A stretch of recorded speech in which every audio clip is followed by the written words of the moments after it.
What's up everyone, Kenji here, and in this video I thought I'd explain how to cold message people.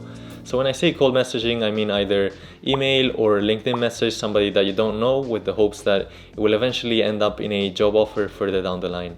And in case you feel uncomfortable messaging strangers, you should know that it's something very common in the professional world, right? If you work in sales, for instance, you're often cold emailing or cold phoning people. If you work in finance, like say in something like private equity or venture capital, you're often talking to companies and people that you don't know.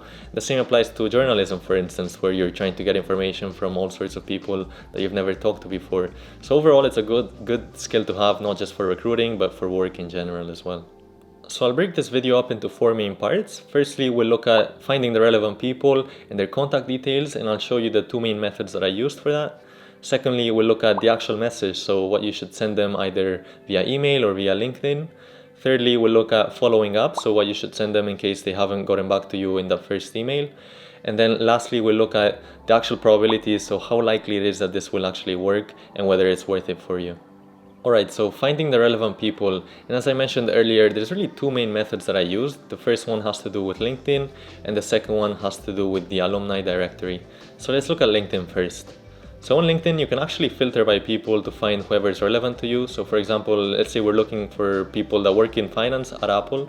So you can just type finance Apple up there in the search bar, and from there you'll go to all filters and then filter by location, university, or whatever you really want to find the right people. You can even filter by keywords here.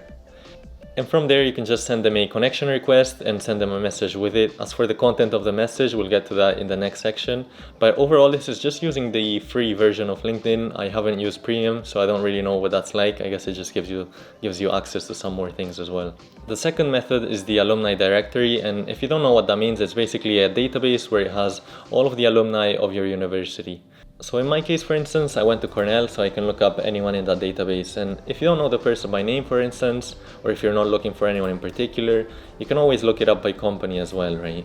And from there you can find their contact details, and it's really quite useful, especially because they go to the same university as you, right? So that's already kind of a connection point, so it's a bit more personal than just a random stranger. So it does increase your chances of actually getting a response.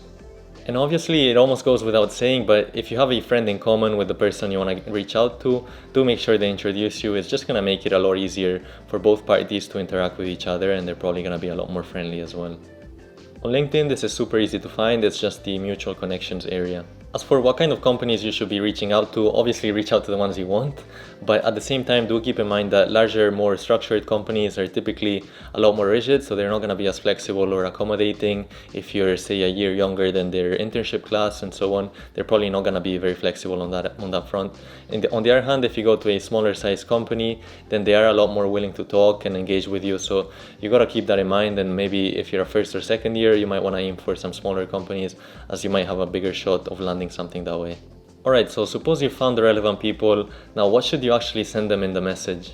Overall, it should be simple and straight to the point. You don't really want to overwhelm them with something that's too long. At the end of the day, they are doing you a favor, so you want it to be as frictionless as possible. For the subject, I say who I am, basically, a student in this case, and then what I want. Let's say that's learning more about the asset management division at JP Morgan, for instance. As for the actual message, it's structured in a way that firstly I introduce myself, then I mention how I found them, just so they're not freaked out that I have their contact details. After that, I have a call to action, in this case a quick 15 to 30 minute call to learn more about the industry and their position within, say, the next 2 weeks. And I find that 2 weeks is a good balance between, say, something that's not too urgent where they'll get stressed out, and at the same time something that's not so far ahead in advance that they'll forget about, right? Then I attach my resume in case they want to learn more about me.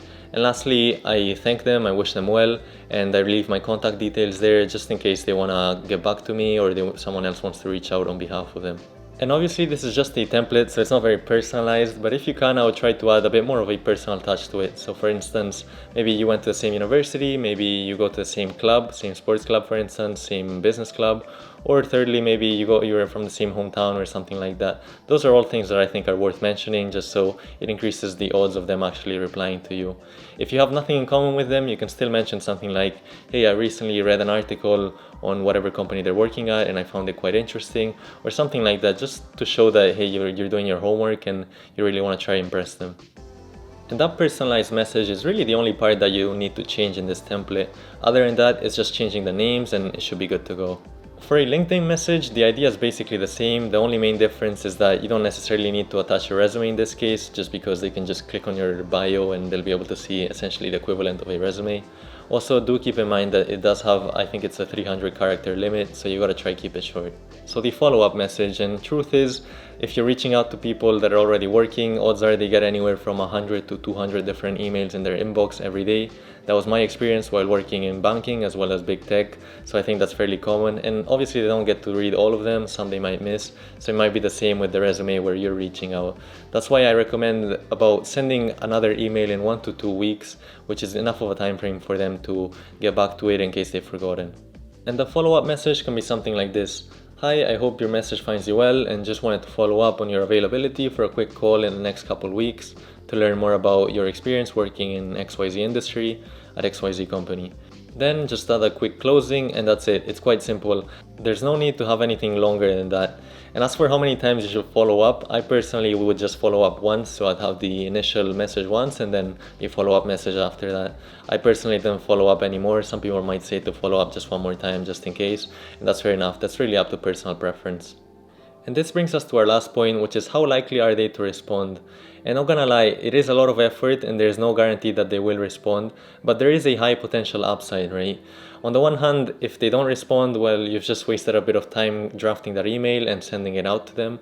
But on the other hand, if they do respond and it does lead to an interview or even a job offer further down the line, then it's obviously worth it, right? So it's really a trade-off that it's up to you to consider. Looking at specific numbers, I'd say around a 10% response rate is most realistic based on what I've seen myself as well as what I've been able to gather from the internet. So if you send out 100 emails, for instance, you'll get 10 responses. Now out of those 10 or that 10%, I'd say around 50% of that is likely to end up in a call. So in the end, you end up with 5 calls. Now out of those, what ends up in a offer or a recommendation, I don't really know. That obviously depends on your performance, but that's really where you want it to lie, right? You want to depend on yourself, not on other variables. So once you hop on that call, then it's all up to you. So it's not easy work, but if done well, it can really pay off. And if you're reaching out to a large number of people, it can make sense to create some sort of an Excel tracker. This one I just made quickly to demonstrate, where you have the total number of emails and the calls, and underneath that you have all the relevant information. And this way you can track if you have to follow up, what kind of companies are working best for this, and so on. And having a database like this can also be useful once you're in the workforce, in case you want to switch positions, switch companies, other things like that. Now, if you've made it this far into the video, I assume you are going to try this method, so best of luck if you decide to do so. Now, if you found the video useful, do leave a like and a subscribe, that really helps out.